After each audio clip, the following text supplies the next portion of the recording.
I've made two cardboard Soprano Dulcimers. I added wood inside on the top and the bottom so I could add these guitar pegs for straps. I've also drilled a hole and added a string for the picks so they're handy.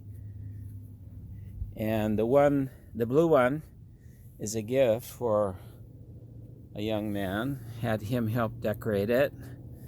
And I've decorated the silver one.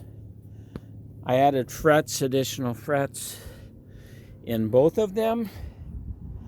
Mine is, the silver one's fully chromatic. This one has a few extra frets. And that is the Soprano size, which is about,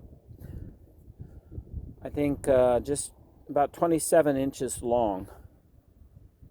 It'll probably fit in a tenor ukulele size case, but I'll find out.